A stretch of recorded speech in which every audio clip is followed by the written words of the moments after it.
Today's podcast is brought to you by Audible.com. Get a free audiobook download and 30-day free trial at audibletrial.com/usingyourpower. Over 180,000 titles to choose from for your iPhone, Android, Kindle, or MP3 player. And for today's show, I'd like to recommend The 7 Lost Secrets of Success by Joe Vitale.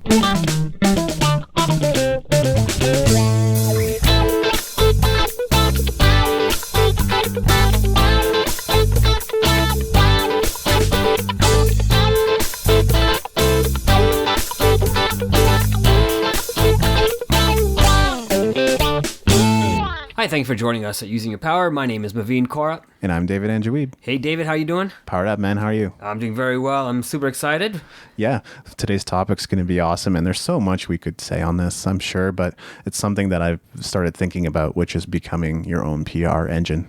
Well, and I love this because, we've taken that idea and concept and we've decided to kind of turn that into a business based on, what you were already kind of planning to do. And I think we've just kind of taken it one step forward and built on that a lot stronger foundation. So I'm pretty excited to see where all this goes in the future. Well, it all came to me from a recent realization because I do distribute press releases here and there, and I put one together and then they sent me a report and I looked at the report and I said, I can do this. I can put my news updates in all these places, or at least some of these places, and I could build relationships in some of these Yahoo groups or Google groups or whatever they are and begin to publish my stuff there. So, I can do it myself. I'm just paying them to distribute. So why can't I do that for somebody else? And that's kind of where the whole thought process began. I love it. I think you stole my first point. My first point was it's easy to promote your own message to your own followers, right? So your followers better than anybody else. You're hopefully getting comments. I know you just said that recently you started getting comments on your blog, which is awesome. It is 2017. You made a little joke there. But you do know your followers the best. They know you better and they want you to interact with them. So why wouldn't you want to do all the PR work and really understand what they want, what they're looking for, and really be able to then develop products that can, be sold to them because that's exactly what they want, right? So I love that concept and it kind of worked right into what I wanted to say. And most PR companies are just giving you a packaged service anyway. They're not necessarily customizing the approach for you or rewriting your press release to suit certain blogs. Their only thing is to get a whole bunch of placements. It depends on the PR service, right? But that's what many of them do. You just pay for the package. They distribute your stuff everywhere. Well, that's something you could do. It's fine to pay for other people to do it because then it's time that you get back and it's time that you don't have to spend doing it. But you would still be the best person to get the right message out into the right places because you know your audience better, just like you said, Matt. No, that's right. And, there's nothing wrong with hiring a PR company to do it, especially depending on the size of your business. When you're first starting off, you may want to definitely do your own PR. And as you keep growing and you need to focus on other aspects of your business, like we talked in the last 2 episodes, you're going to have to start getting away from that and then hire a good team to do it. But until you get to that point, one thing I really love about being your own PR person or your own engine for your business is that you become the face of your business, right? And that really helps people connect to who you are, what your message is, and what you're doing out there, either in a real world business to business or online business to business. Yeah, and it's just not optional anymore. I think people want to do business with real people. We're sort of past that point now where people are willing to follow somebody who writes great information but doesn't show their name or face or any of that stuff. If you started back then, it's fine. I think if you're starting now, though, you want to be in video, you want to be on Snapchat, you want to be on Instagram, you want to show your face and make sure people know who you are and the kind of person you are, because that makes it easier for them to trust you. I wanted to talk a bit about the evolution of the press release, just so people kind of have an understanding of where things, started and where they've gone. I think when you first put out press releases on the internet, it helped you get noticed by the media and get potential interviews with them so they could feature you in their articles, TV shows, radio shows, and whatever else. And some of that is still happening. But I think the reason why, services like Hero now exist is because that's happening less and less with just press release distribution. If you want to get connected with a journalist and be a source for them, then I think you need to utilize those services now. Then press releases kind of went into the age of backlinks, which is what James Franco often talked about even just a few years ago. It's like you get thousands of backlinks in a day, and that's what, as the value of press releases kind of quickly became. And today, more than anything else, I think you can still get lots of backlinks, but they're not necessarily quality backlinks, which is the problem. You still want good links pointing to your site, and you still want more rather than fewer, but it's hard to get good ones just doing those press releases anymore.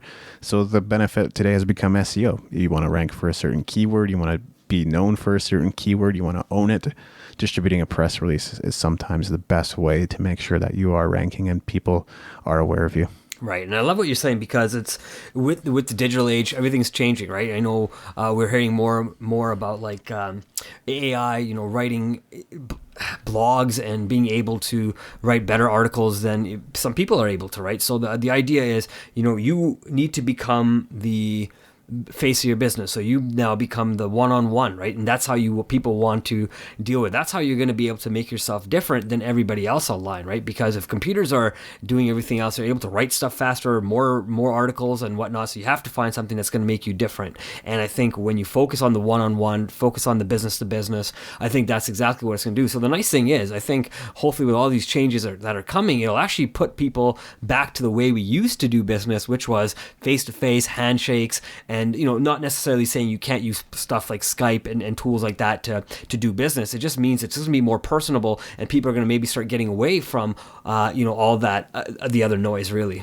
Yeah, I think that's an interesting thought. So that could, usher us into the fourth age or fifth age of press releases with AI. Who knows, right? If AI is writing all of your press releases for you, there's no reason to do it anymore. So, that process could potentially put on autopilot. And there's technology out there that does that already. It just doesn't always do it in a non-spammy way, unfortunately. So you have to be watchful of that. I know there's stuff like Magic Submitter out there, and people have used it, and some people have said good results. But if you get flagged and Google doesn't like what you're doing, or if other sites don't like what you're doing, you're going to get your accounts deleted and you're going to be deranked. So that doesn't always work. Right. And I think you get to control the message. So even if, for example, you have AI writing these press releases, that's okay. If I can get someone else to write something for me, but I can still review everything and make sure it all flows, and they can go get all the links for me and everything, why wouldn't I do that, right?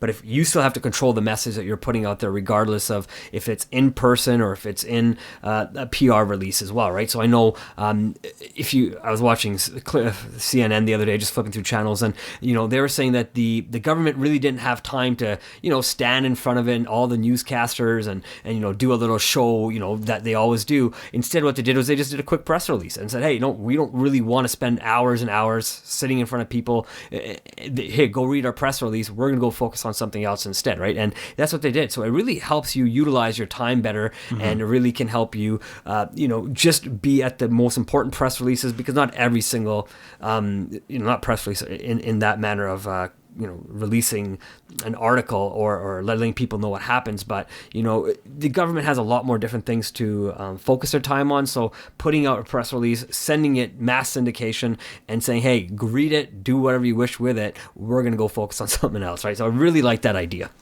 Absolutely. And I think it's the same thing with a CRM or marketing automation, right? That gives you the ability to email tons of people all at the same time. As long as you're personalizing, customizing the message, making sure the message is one that's congruent with who you are and what you're doing, I think that can work great. The basis of building a PR engine, I'm just going to go through that real quick, so you guys can kind of set that up for yourself. And Hope you don't steal my points. Yeah, hopefully not, but we'll see. I have a feeling you're about to. Yeah, I think with online PR, this is what it would look like. But I think in-person PR is just as important. I'll leave that point for later.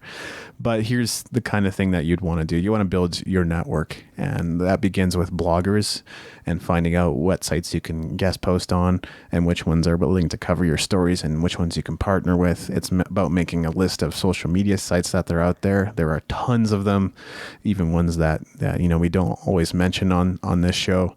There's groups and forums that you can become a part of and share your news releases with, especially if you're being helpful most of the time and self-promotional some of the time. That's usually not a problem, and as long as you're following group guidelines, you're all good. You can find press release distribution and article sites where you can publish your stuff to. And sometimes you'll need multiple press releases because some sites won't accept the same one. They don't want duplicate content necessarily. But, the funny part about that is a lot of these distribution sites just post to the same sites anyway or get out to the same networks anyway. So it shouldn't matter. But, if you follow the guidelines, you're not going to run into any problems. There's also, a list of PDF submission sites. So I'd say that's like really the minimum of work that you want to do, and build out those connections, and even find 100, 200, 300 sites that you can actively participate in, be a part of, and send your news and distribute your news out to. Absolutely. And depending on what stage you are of your business as well, you can definitely go through that same checklist that David just ran through and do that on your own. Now, if you're, a solopreneur, you may want to do this yourself at the starting, but if you're someone like myself and David, where we're just starting to work as a team, and we're really finding how our business is going to run now, and really fine tuning the way it is. Sometimes it's not a bad idea to hire somebody to actually do the work for you, right? And that's the idea of working as a strong team together, knowing when, your time could be utilized elsewhere, right? So one of the things I just wanted to say was, although I know this is about being your own PR engine, but sometimes it is good to maybe step away from that and hire somebody that knows something about doing this and getting you the exact results that you're looking for, right? So I know Neil Patel said this on an episode that I heard a little while back, was he said, find a person, not a company, right? Although you might have to work with a company, but find the person within the company who has the best results. And that might be a great place to start, because, you don't want to just work with any company that says, hey, we can get you these results, but when you pay them and they don't get it for you because they just gave you the new guy to work with or new girl to work with, but say, I want to work with the best of the best, and I don't mind paying a little extra money, but I want results, right? So you're going to pay and get what you pay for. I think that's a good perspective, and it's something that you would want to do long term anyway, is be able to hire people or contract with other people who can handle different aspects of that. And you and I would want to focus on the high level things anyway. Exactly. No, you're right. Anything else you got there, Matt? I'm good, man. All right. I guess we're all wrapped up. Like I said, there's tons we could probably say on the subject, but I think we offered a really good overview of this whole idea of becoming your own PR engine, and distributing and syndicating your content and getting your news items out there. I mean, James Schramko talks about the idea of running a news blog, right? It's the same idea. And oftentimes, yes, he does do these videos where he's talking about news, but he also offers really great tips in those videos too. And he kind of mixes things up that way. So I think that's another great thing to think about. If you're creating content, people want those quick tips that they can really execute on right away without having to do a ton of thinking about it. So that's another thing, you guys can do with your content, and really your site itself can be the PR engine that drives your whole business. So very well said, man. I can't even add anything to that. All right, on.